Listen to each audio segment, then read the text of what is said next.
Welcome to today's webinar from the Open Group, which today is being brought to us by Biz Design, an active member of the Open Group. Before I hand over to our two speakers today, I'd just like to go over a few housekeeping issues to get the event moving forward smoothly. First of all, with regards to questions, we would encourage you to ask questions during this event, which we will handle at the end of the presentation. There are two ways you can submit a question. You can either write it into the text chat facility, or the most effective way is to write it into the text QA facility. If you do submit a question, can I ask you to address it to either all or all participants?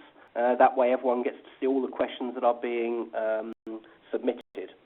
This event is also being recorded, so that's both visual and audio. So if for any reason you have to leave today's event early, or if you experience any local technical difficulties, the recording of this event will be available from the Open Group bookstore.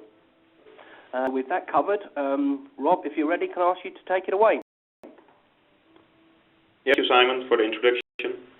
Welcome everybody to this webinar where we're going to talk about implementing enterprise architecture, where to start and how to sell.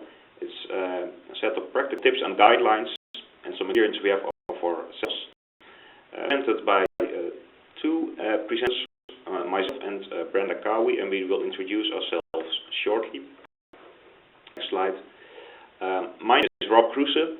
I'm an EA consultant at Biz Design. I help organizations developing their enterprise architecture practice.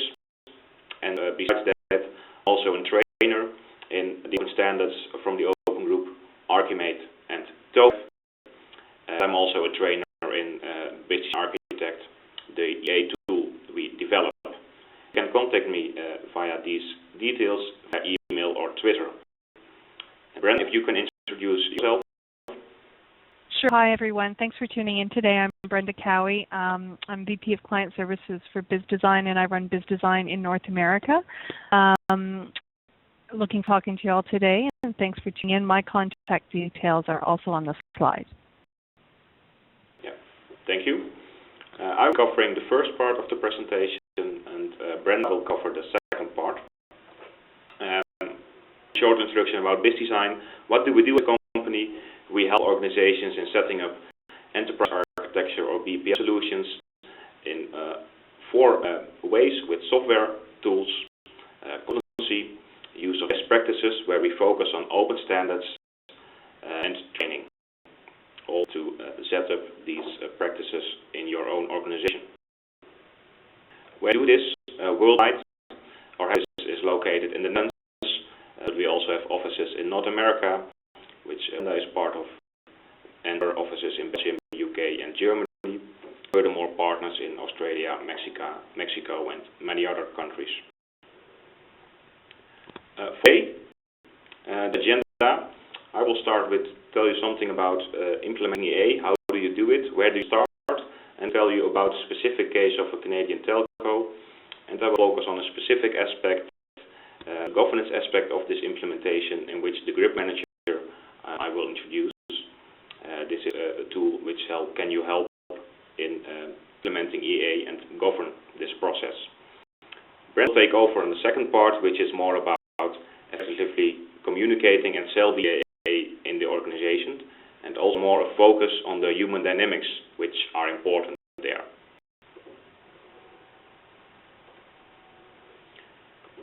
If we are implementing enterprise architecture, what is then a typical situation we come across? The organization does a decision or they're feeling that enterprise architecture is needed. It can be for more effective management of IT or better return on IT investments, more general, more alignment between business and IT or alignment to your strategy. But it's not always clear how EA then actually brings value, or at least business value. Some architects are very enthusiastic and can be trained or certified in TOEFL, but okay, then you have this certification, and then what? How are you going to do it really? How are you going to do it? Implement it in your organization, make it work. That's a tough question. So, then what are you going to do? Well, in our experience, it's important to think about what is the definition, and this is what we written down in our own handbook, in which we say that EA is a conceptual tool helps to get deeper understanding of your own structure, but more important, it provides a map of the enterprise and is more like a route planner. So it gives a direction in which you as an organization want to go for business and technology change. So really the two aspects together. An IT planning can be part of that, but we think this map of the enterprise and a route planner is central in when you talk about enterprise architecture. And it's then a tool to support this decision making and help you reach this final stage you want to achieve. Two important aspects. Enterprise architecture as itself, a discipline with the objective of steering change. The two parts, the product side, so that is the architectural design, getting insight in the coherence between your organization in terms like processes, organization, applications, data, and technical infrastructure, and also related to principles and vision. There's the process side, so the way of working, how you do then enterprise architecture, how do you implement it, how do you use it in practice.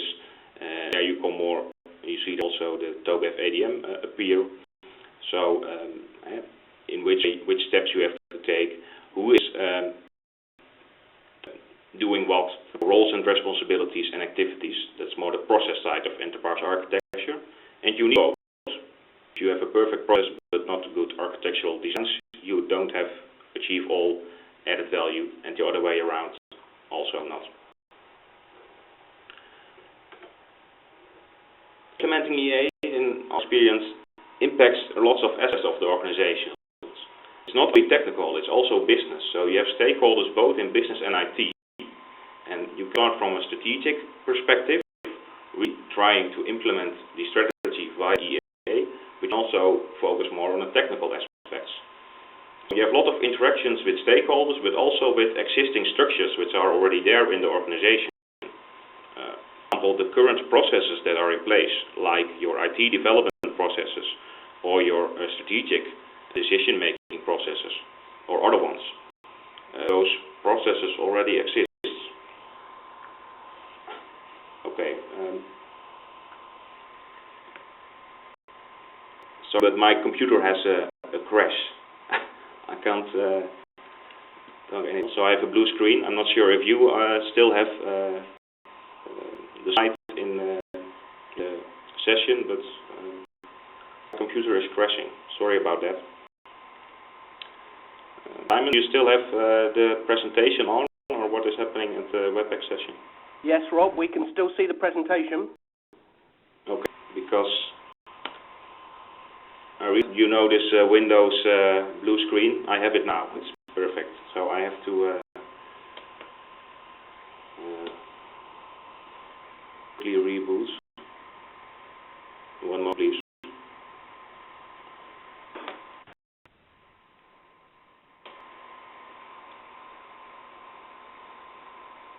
We'll be with you shortly, everyone. Sorry, we're just experiencing a few local technical difficulties.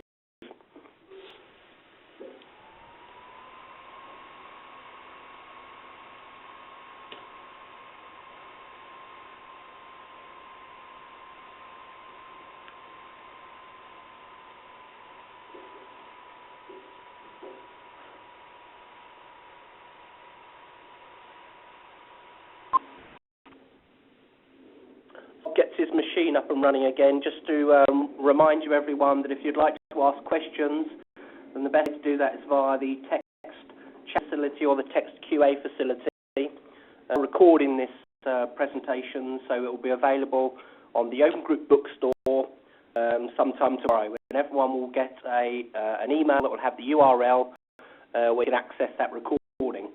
If you're a member of the Open Group and you have a log-on account to the Open Group website, then you can get to those recordings very easily. If you're not a member or you don't have a log-on account, you simply need to register for all the past recordings of our webinars. So hopefully it's fairly straightforward to get hold of those recordings.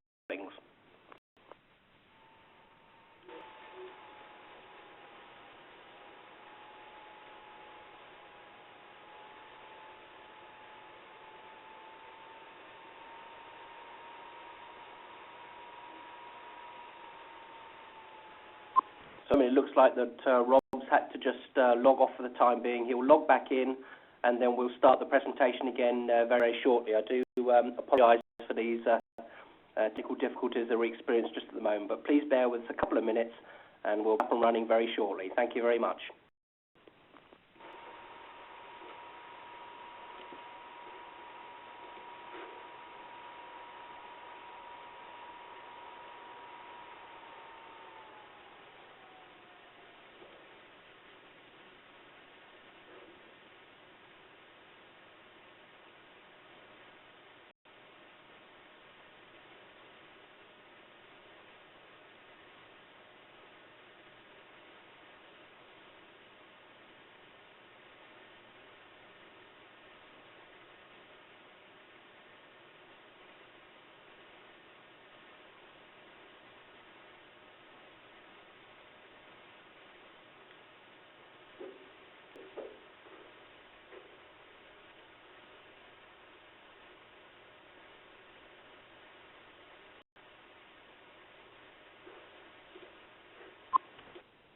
So I apologize for this technical difficulty we're having at the moment.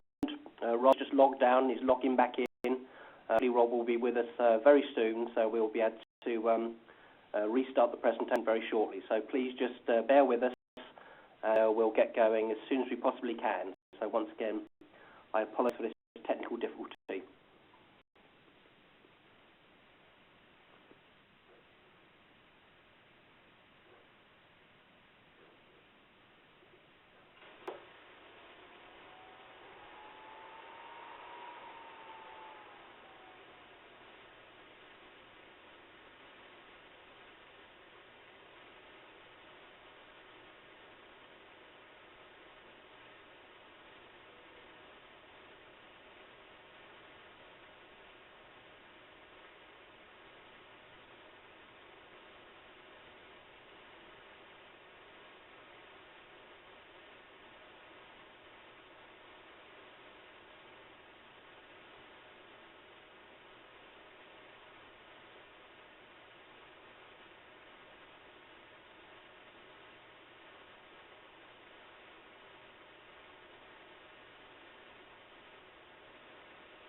Well, thank you for your patience.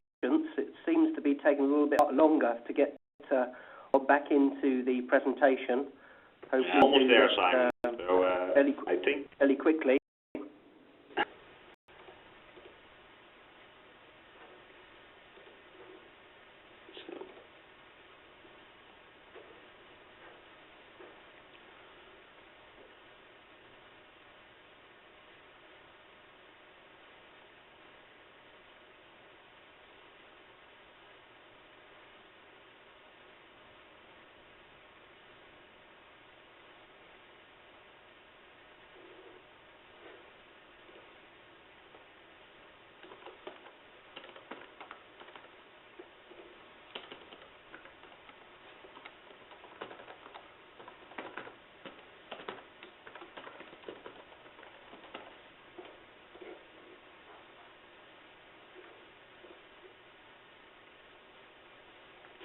Okay, logging in now. So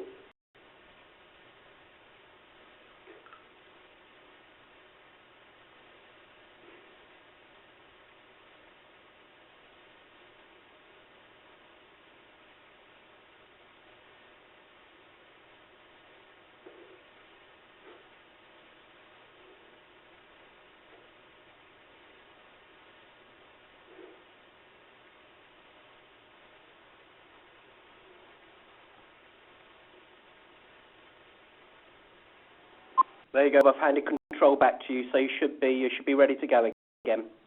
Okay. Well, yeah. So this technical problem, I never before with this machine, but yeah, it always happens at such moments, you know. So say that EA has very much connections with other structures in the organization. So it's perfectly visualized in this picture, which you see that the architecture development method, like TOGAF, really should be integrated with existing processes. For example, the operations management on the bottom, but also your solution development methods, so really your IT solution development, but also your portfolio and program management. All elements should be interactive with your enterprise architecture practice, and I think this diagram is very good to explain this topic which you come up to. So when you go to implement enterprise architecture, you can't do it separately in the organization. You always have to look for interactions with other frameworks. Question: where to start? Do it for a top-down approach, a bottom-up approach, or what is a good way to do? Well, in my experience, you need a bit of both. You can't choose for a complete top-down or a complete bottom-up approach. You need aspects of both. In experience, you need some top-down, more in the sense of some sponsorship, someone really going for it, and also maybe the financial side of it. But really, architecture work is good to start bottom-up. Start in some projects, or start bottom-up building some architecture models. And the top-down support, then you can build it up. So, in my experience, is not choose for either top-down or bottom-up, but the combination of both.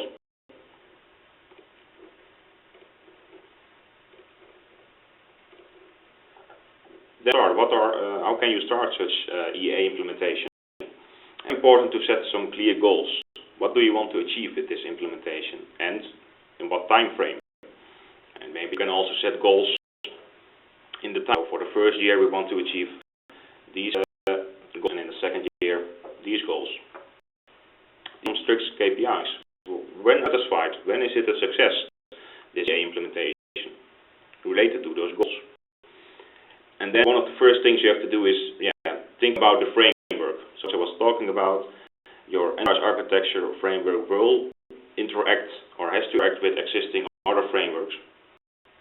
And the question is which frameworks is needed, and you have to define this process. So you can of course take TOGAF as starting point, a very good framework, but you have to select how you're going to use it in your own organization. And the evolution is more the way to go than a revolution. So do it step by step. Don't try to change the whole world, I would say. The organizations with this enterprise architecture implementation, do it step by step, and then it's more an evolution approach than a revolution. And a case example in which we did this approach was at a large telco in Canada, where we came to implement enterprise architecture. And this organization has a very large IT department. They cover all kinds of telephone services, but also cable and media, TV, everything. And they adopted TOGAF, and then they were, some people were trained, and they were thinking about, okay, how are we going to do this? So I started with them to adopt TOGAF and tailor it to their own organization, so tailor the architecture development method of TOGAF. And the first thing we did was looking for the interaction with their existing processes, like the picture you saw before. Look at current processes for project management, solution development, and try to integrate those. We evolve the architecture capability with the bottom-up approach, but with sponsorship on the management level, and with it in incremental steps. One example, or more detail how we did this, was these were the phases we set up. So we chose starting with 3 phases, and this one really setting the stage. All relevant people were trained in TOGAF, and we built the framework based on TOGAF. So we TOGAF framework, we select some relevant elements, for example, specified deliverables we want to achieve, which are part of the TOGAF framework, and we did a process definition and integration. So we created the architecture process with the solution development process, which was already in place in this company. Example of this on the next slide.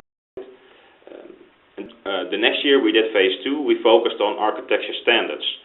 So we gathered all architecture standards that were there, made them explicit, made them generic, and developed a process to use these standards also related to the projects that are developing solutions. Yeah, one of the main topics there was that we changed all these steps from a more reactive checklist afterwards to a more proactive way of working.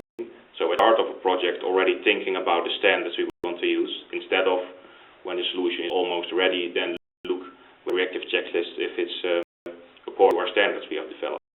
So a shift from reactive to proactive. Next was more about architect governance, still working on that. An example I want to show is about this process definition and integration of phase 1. So the picture is important there. You see here on the top the solutioning process of this company. So it's already there in place when we started, and we integrated with the architecture framework, so with the architecture development method of TOGAF, and use some interactions. So for example, when in the solutioning process they are thinking about a new concept, then this integrates with the architecture vision phase of the architecture development method. And when you go further into the solutioning process, then you interact with the architecture process via an impact analysis, architecture description, or an information systems architecture description, for example. Not want to tell you all the content, but the idea to integrate those processes and visualize it in this way works well. You see, for example, that some elements of the architecture framework, like migration planning and this project planning, is not really connected here, so this was still something we had to do. So don't have to integrate everything at once. Step by step, focus on what is important, and then go further.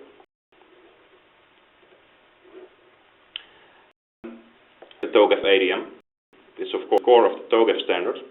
It is usually used to build your architecture. So what business architecture, what is my information systems architecture further on. But you can also use it as a guidance to introduce and evolve your capability. Use the TOGAF ADM not by building your real enterprise architecture, but for building your architecture capability. If you're interested, this is explained in chapter 46 in the TOGAF book, and I will explain a bit more about it because we used it in this approach to think about how can we build this architecture capability. If ADM for the architecture capability, then you see, for example, that in phase A you have to think about who are my stakeholders, what are the principles of my architecture practice, how do we want to do enterprise architecture in this organization. And in phase C, for example, you go think about your enterprise continuum, and you're going to think about architectural deliverables to be able to create. The ADM as a mechanism to develop your architecture function, your architecture capability. So in phase F, G, and H, you can use it. Just look at chapter 46 in the TOGAF book if you want to know more about an applied ADM for your architecture capability. To govern this process, so how do you then govern this implementation process? We use a tool which is called Grip Manager, and you use it as an internet-based tool that supports generic complex organizational change. But if you focus on this building this architecture capability, you can use the Grip Manager to keep track of progress, do planning things, but more important, governance. always have an overview of which aspects of my architecture capability are already in place, which not, and what we have to do to make it work, and also who is responsible. And now slides about the concepts and some screenshots of how this looks in practice. So the manager supports this building, this architecture capability. It gives you an overview of what is my current status, what is our enterprise architecture maturity level. You define steps to come to a higher maturity, define roles and responsibilities, so who is responsible for doing what, and it supports also a bit of workflow and communication. As a grid manager, it's very easy. It's based on the balanced scorecard concept, so you define some boxes in which you specify which elements of my architecture capability I want to implement. And in grid terminology, these are defined as boxes, and then boxes you define key activities, which are called items. Well, it's more clear to show it in a screenshot, like this. The grid card for TOGAF, if you see that for building the architecture capability, we defined according to the TOGAF ADM some elements we want to implement. So, for example, phase A, we want to, from the architecture vision, we will identify stakeholders, concerns further on. So this is my card, building the architecture capability. We define some boxes, the focus areas, which are the boxes. So for phase, in this example, we focus on phase E, B, C, and not further yet. And define for each box key activities with items. So this is the activity: identify stakeholders, concerns, business requirements, and architecture vision. And you see already here also some color coding. So it's not only setting the activities, but also see the status of each activity with the color coding. So green is already finished, of course, a red knot, and some yellow and orange in between. You can, for each activity, these items, go into more detail. What do we have to do to make this activity complete? So it's a bit project management you do here. What are do we have our organization chart completed? Is our RACI matrix completed? Further on, and you can define them for yourself. And when something is finished, you can upload the evidence to the grid manager repository. So we have all the stakeholders defined. We simply upload this diagram here, and we have it available for everyone who is involved in the enterprise architecture practice. And that's really good, because if we link then this grid manager to the architecture repository diagram of TOGAF, we see that with the manager you actually cover two elements of the generic architecture repository. Namely, the architecture meta model is typically something you can upload in the grid manager, and of course all the descriptions of the architecture capability. Those are the two starting points for building your architecture repository, and that we do here. I'm not yet at building the real architecture, the architecture landscape in the middle. That's going to do later. We first develop our architecture capability and our architecture practice by building the meta model and the architecture capability. This is where you can use the manager to govern this.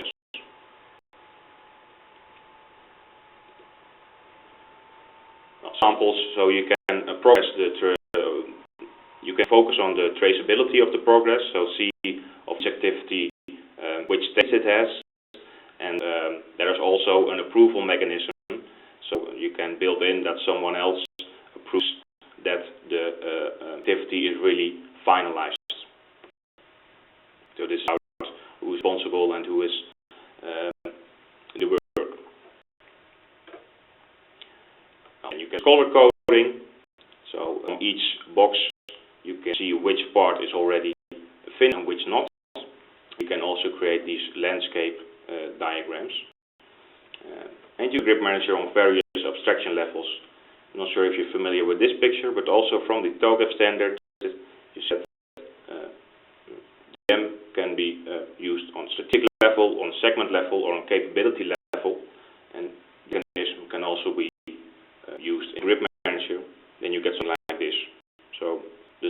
but only on a different level with color coding. And then a total overview like this. So you see in a matrix for each level, from each item, each activity, what the status is. So this way you monitor the rest of your implementation of your architect capability, and it's very easy communication from everyone. It's available via the intranet, and everybody can see how far we are with the EA initiative.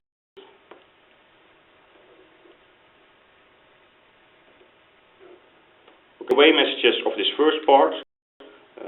When we implement EA in organizations, the key success factors are set key goals. What do you want to achieve? Integrate frameworks, so integrate your enterprise architecture framework with existing frameworks in the organization, like your solution development framework or your project management framework. The combination of top-down and bottom-up. Top more for the sponsorship, have one management who is sponsoring this initiative, and bottom for really building the architectures. You can put use the TOGAF ADM for building your architecture capability, like explained in the presentation. And for the governance, you can use a tool like Grid Manager to support this implementation process and communication, and see what the maturity of our architecture capability is. That's not all. Because this is more really about, I would say the concept, but also, communication and human dynamics and culture, things like that. Also very important, but Brenda can tell you all about that in the second part of this presentation. So I hand over to Brenda. Thanks, Rob. I hope everyone can hear me okay.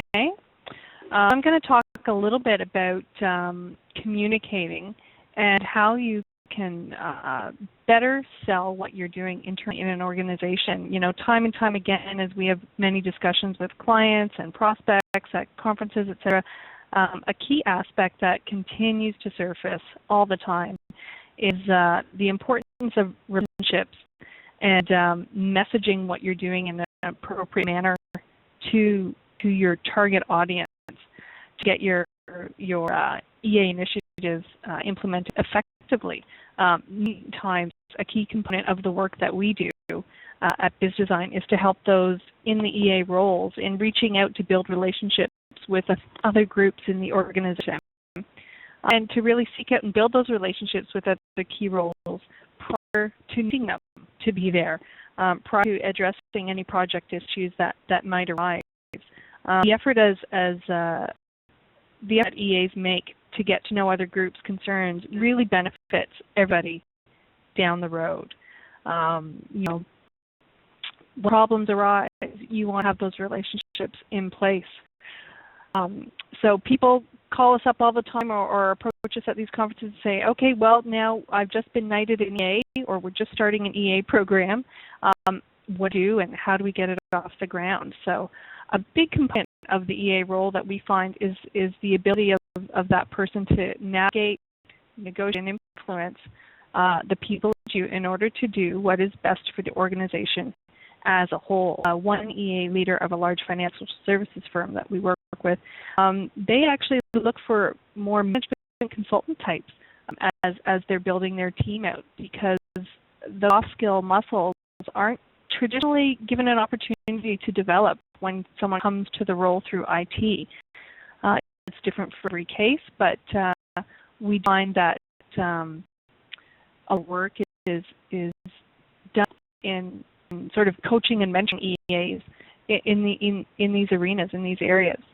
And as an EA leader, as a team member, you'll encounter some human dynamics challenges on the journey. And I'm sure everyone's sort of shaking, nodding heads and laughing to themselves as they hear this, while trying to get your initiatives off the ground and implemented effectively. And here on this slide are some classic things you're going to come across: financial motivators, political agendas, reorgs, even dealing with mergers and people who've been used to running their own ship and now aren't to run their own ship in the same way they used to. strong personalities to deal with, and sometimes you end up with team members that just don't have the right skill fit for the task that's laying ahead of them. So while you're discussing your EA messages all the time, you need to be very positive. We have one situation where there was just so much negative talk in the cubicles. People couldn't understand why people didn't value the work they did. And I said to them, well, you're not valuing the work that you're doing verbally. So you have to be careful how you're messaging things. People get started often with TOGAF and Archimate, and that's a great way to get started. It makes EA visible to the stakeholders. Archimate is a widely accepted open standard. It enables clear communication with different stakeholders. So sometimes that's one way people will get started with the EA program. They'll start with training. Whether or not they go right to a tool or not, but they do start with Archimate is a great way to get started, to give people an idea of what it is doing and outline the value in what you're doing, and they can see it visually.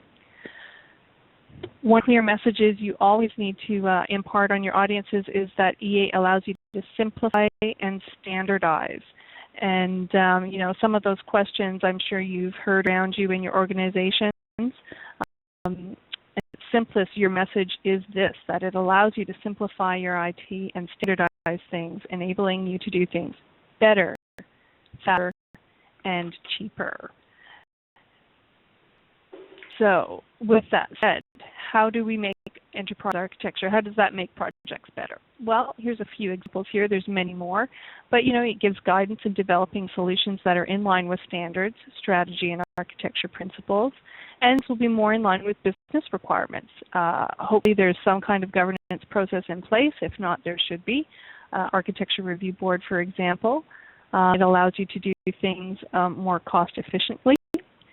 And allows you to do things faster by using standardized rules. A key to this is simplifying your IT landscape, which can be very challenging. We're dealing with a large financial institution, and they've got many mergers going on.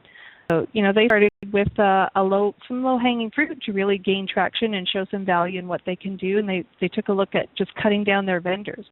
And by doing that, and just by introducing competition, they actually ended up sticking with many of the same vendors. Because of introducing competition, they saved $15 million with that exercise alone. It's a good example of how you can get going and show some value pretty quickly in your organization. There's always going to be EA in some way, state, or form. Sometimes we help an organization and they've tried it before. It didn't go well, so it has a bad name. So sometimes we don't call it EA.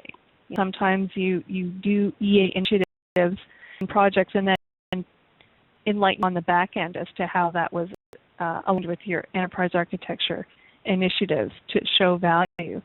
But you can't message this, that if they make a commitment to quality EA, they'll be able to see themselves much more clearly, reduce risk, availability, improve efficiencies, and eliminate a lot of redundancies.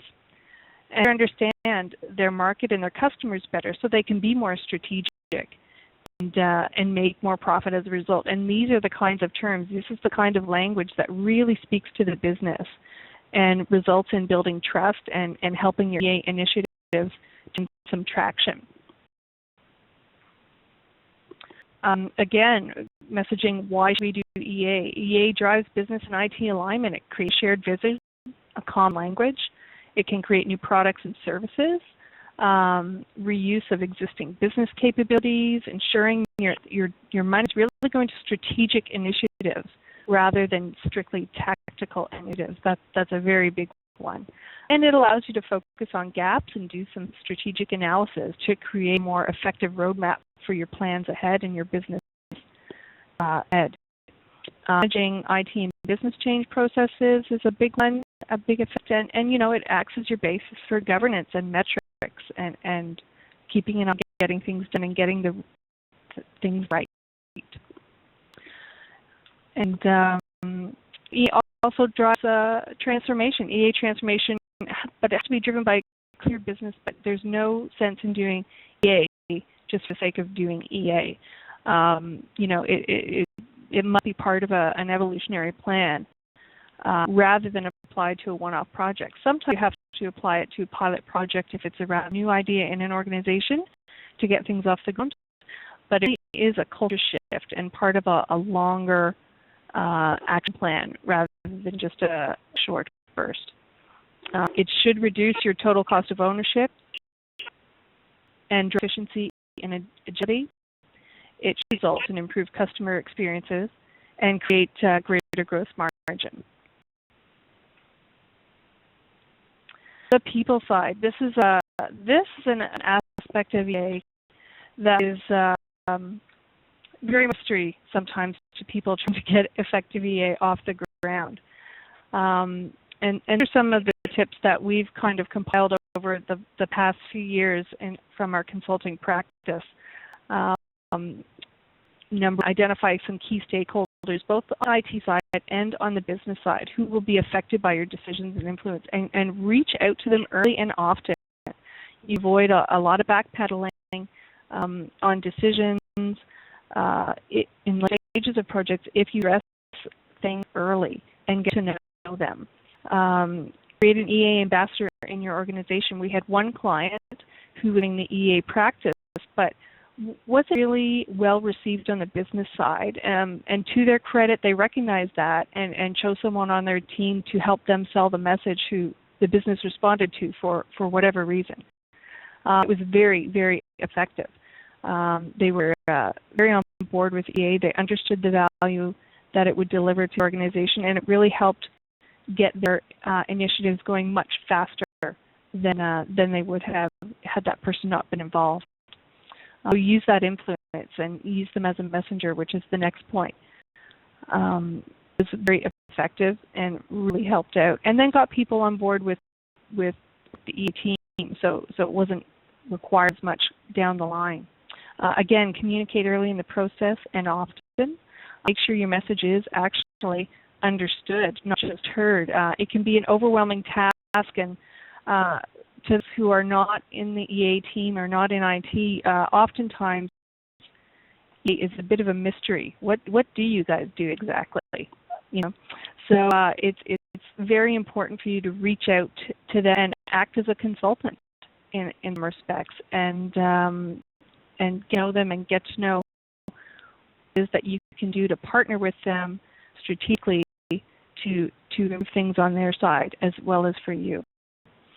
We are often called upon to do sort of EA for executives workshops and just enlighten them. If you don't call upon a company like ours or one of our competitors, this is something you can do yourselves. You can create a little workshop session to educate people as to what EA is and what it can bring to the table for them before you really need to kickstart a certain project or something. Then they already be board. But just make sure that message, that content created is really relevant to the intended audience. If you're into the business with too much technical information, their eyes will glaze over and they will shut off before you can get going. So to what they need to know on their terms and how what you're doing is going to impact them. That's very key, we find. Some more tips.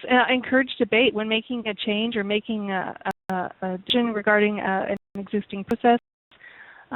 Sometimes those decisions are only taken in once they're heavily debated and picked apart a bit. And another tip that we have is speak the same language. For example, if we do some staff work, we often encourage all parties concerned to have some level of training. At this telco that Rob was speaking of before, for instance, we not only trained all of their architects, but also created a lighter program for their PMO and their PMO office so that everybody involved in the process have a clear understanding of what everybody was talking about. Some soft skill tips that people think, I don't need to worry about that, but it is rather effective. If you're trying to sell to someone who's very short on time and just wants to get right to the heart of it, then you must craft your message to match that. If they have more time and are willing to have more of a debate about things, then craft your message that way. When you're communicating your decisions to various stakeholders. Really consider their, what's their skin in the game, what's making them squirm in their seat, and how can you really help them. Recently at the Gartner EA Summit, and I had the pleasure of listening to Elizabeth McGrath, who is the CIO for the Department of Defense in the U.S., and she said, if you can find an EA who can relate their work to the business, you should double the salary because they're worth their weight in gold. And we could agree more. EA with an enterprise perspective is really kind of like coaching. You want to optimize each of your players and find the best way for your players to fit in and to get the job done. Finding some of the strategic value of doing EA is also very effective. For example, talking about standardization, driving operational efficiencies, talking about common semantics between business and technology teams, to really precise communications. Doing communication plan is a very effective idea. In one client organization, we did craft a communication plan for them, which included putting updates, what they were doing and contributing on their SharePoint site, creating posters, doing regular newsletters. You have to keep reminding people about what you're doing so that they are continually reminded of the value you're providing to that organization. Very key.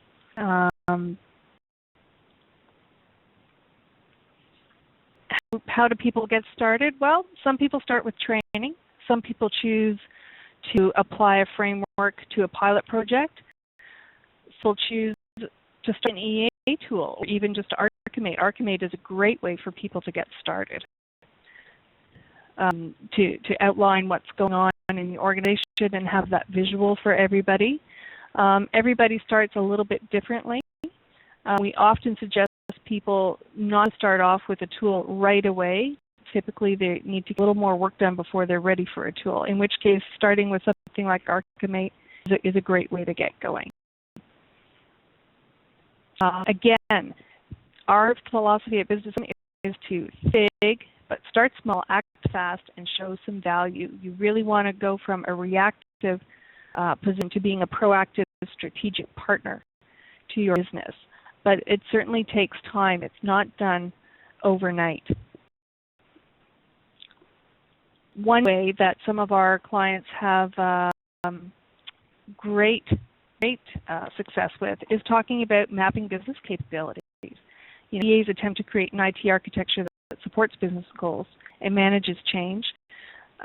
You can obtain insight into the current situation, align strategies and execution, align business and IT, manage outsourcing, etc. You can all see it on the slide, and communicate with stakeholders. And a great way to do that is with mapping business capabilities. It's something that everybody's talking about right now. People are creating business architecture teams. I think the business architect role is the fastest growing role right now in architecture. And also, while you're selling the EA initiative and talking about business capabilities, if you're talking to the business, you got to talk the talk and walk the walk. A lot of traction for EA teams after them present EA initiatives. CIOs need IT and technology strategies that resonate with the business leaders, so they understand the value of that. It separates what the business needs from how to meet those needs. We often do about mapping business abilities separately. So if anyone's interested, you can contact Bob or myself afterwards, and we can get on the list for the next one. If you're unsure of what a business capability is, here's a quick slide to do that. It defines the organization's capacity to successfully perform a unique business activity. They're the building blocks of the business. They represent stable business functions, independent from each other, and they capture the business interests. So a model of the firm associating the business capabilities, processes, and functions required for business success with the IT resource that enables them. So we can go over that in more detail at another time if anyone's interested. In summary, EA is a real shift in culture. It doesn't happen overnight. And so you need to continually build these relationships and get to know people around you who will help you move your EA programs forward. Developing a culture that rewards information sharing and cooperation is really key to changing behaviors in the organization's culture to one that works together for the benefit of the enterprise longer term, rather than having people focus on their short term. Enabling the transformation of culture is necessary. Increase cooperation, information sharing. This is done partly through. Was just by the chat. This is done partly through governance, how people are incented. Often these initiatives need to come from the top down in order for people to buy in sometimes. In order to enhance collaboration across the enterprise, some clients create award and assessment programs, transform the culture. So if they get on board with their shared services, there's some reward for them downline, for example. In summary, EAs need to be very talented communicators, capable of building support for common solutions. They can no longer solely be just technical specialists. To function as successful EA ambassadors and influencers, EA really also need to be educators, facilitators, and consultants, working teams with internal teams to solve business needs for organizations. These issues can seem really overwhelming. So again, we remind you, think big, small, and show value in increments. An EA initiative does take some time to get going, but I think you'll find it's worth the effort. Thanks much. Is there any questions? And Rob, many thanks for that presentation. I think clearly from some of the comments we're getting on the text facilities, I think you've touched a very interesting subject here. Yes, we have a number of questions we've got on the QA and chat text facilities, and if anyone would like to ask a question now, do so. So I think what I'll do, Rob and Andrew, is just work our way through them and see where we can get. I notice we've got about, let's say, 10 minutes, how many we can get answered. So I'll start with a question from Walter, and he's saying, EA saves money and effort. How do you deal with stakeholders who view EA as decreasing their empire? Yes, I thought that's a tricky one. Yeah, it is a tricky one. So Walter, great question. That's $1 million question. If I could answer that in one sentence, I wouldn't be doing this webinar. I'd be on an island somewhere. It is very challenging, for sure. Sometimes it is a bit of a meeting of the minds and a really frank discussion. I know someone right now who's dealing with this, and it's quite a political issue. They want to give up any of their empire.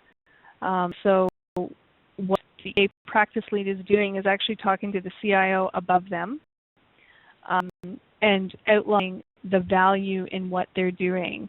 And together, the CIO and the EA lead are presenting more of a partnership strategic approach to the individual, which is a little less threatening. It's a little less rubber stamp, sort of here's how it's going to go and too bad for you, and more of a here's how you're going to look great while doing this and look at how much money you're going to save. Rob, do you have anything to add? Right, anything to that? No, not for this question, no. No real standard answer to that one because it's very personality affected. So. Absolutely. Thanks, Brenda. Yeah. Moving on from there, question for Louis. Says, thank you for the presentation. As far as I understand, the message regarding the EA implementers in an organisation, it seems that the focus is on IT. Do you feel that EA initiatives should be led by IT? I take that question, Simon. In practice, I see that the initiative is most of the times started with focus on IT, and also the people who are doing EA are IT side. So in practice, it happens most of the time. My feeling is that it should be not only IT, but business and IT together. So that's what we then try. If it starts from IT, then we try to also take some business people into this initiative. That is the best way to go, because in enterprise architecture is not only about IT. It's about, if you really want to get all the value of EA, it's as a to implement your business strategy. Most of the time, IT is a very important aspect, but also the business is starting point. So in theory, business and IT, but in practice, most of the time you see that it starts from IT. But if you really want to be successful, you have to add business as well. Thank you for that. I've got 3 questions here that I think I will ask together because they seem to complement each other. These from Stephen and 2 from Arcana. The first one from Stephen is there a minimum size of a company required before one can start an EA initiative successfully? And the other questions that I think are aligned with this is, if I can find them, what's your recommendation on where to start with EA, and what are the drawbacks if we start with an EA tool? What do you think? Well, from this first question, a minimum size. Well, if you have just a small bookshop at the corner of the street, then I wouldn't start with EA. So, of course, there's some minimum size, but I think size is not the most important criterion. It's more about complexity. So if you're a real complex organization, then EA can give already a lot of value, although you maybe not be that big. To give an impression, here we have in the Netherlands, we have some organizations which are doing EA, which are just small local government organizations. So work around 300-400 people, something like that, 3 to 4 people. But they have to deal with a lot of complexity in terms of that new laws come every new laws come and they have to implement it. So they really have to deal with these kinds of complexity. They are starting initiatives to deal with that. So of course there is a minimum size, but I think complexity in which market you're in or how what your business is more important. And for the second part of the question, this was about starting with a tool, or what was the question, Simon? Yes, it's where would be the best place to start an EA project, and is there any pros and cons with regards to starting with an EA tool, Rob? Well, if you think again about this top-down, bottom-up approach. So if you start in the bottom-up approach, and we try to look for some project which is really at time in this organization very important. It's really about a new product we're going to develop, or it's really an important development. And if you're going to start the initiative there, building some architecture models there, then you really can get momentum, and you can also see the value of EA, and then you are already part in an important project. So that's you can start. And regarding to the tool question, we see that the tool is not the answer, but it can help you to accelerate in the beginning really good. So if you want to show some value, then you can start drawing some diagrams in Office applications, but then you don't. It's more difficult to show this value. So a tool can then serve as an accelerator, in my opinion. Okay. You don't have then again small. So don't have to do everything at once. So you want to model your whole organization at once in this tool. Now just pick some aspects. So for this specific strategic project, pick the most important elements and try to make good models of this, and then a tool can accelerate, and then you can show value. Okay, Rob, thanks for that. I'm just keeping an eye on the time, but I think we can just go over a little bit to answer a few other questions. Got a question from Jorg asking, how do you measure EA? How do you cost justify EA? Question, because it is not that easy to say, well, we start today with EA and tomorrow we can measure how much money it saves us. it's a long-term investment in the end. So because when you start building an EA practice, then in the end you want to achieve that your projects will be delivering better results with less money and so on. So it's not that you can measure it really tomorrow, but there is some research about this topic. Over a study in the Netherlands in which I think around 100 projects were investigated, and there were projects were developed with enterprise architecture as steering, and other projects were not. And they did a complete scientific research, and those were that the projects that were developed with enterprise architecture, I think 30% faster, 30% cheaper, and also 20% better quality, something like that. So there are scientific numbers, but you really have to then investigate, in a number of years. So that, but there's more research about it. Yeah, I might add to this just a little bit. Anyone familiar with Jeannie Ross and Peter Wheel? Jeannie Ross has some really good data on this, and I'm trying to remember this accurately for this presentation, but I think in her presentation she has a slide that says that organizations that have an EA practice, I think, are 20% more profitable than that aren't.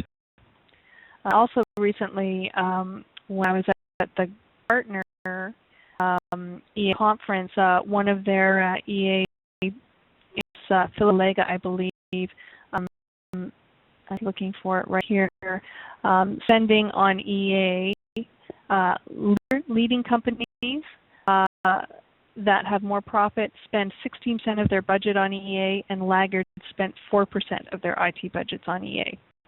So some data out there.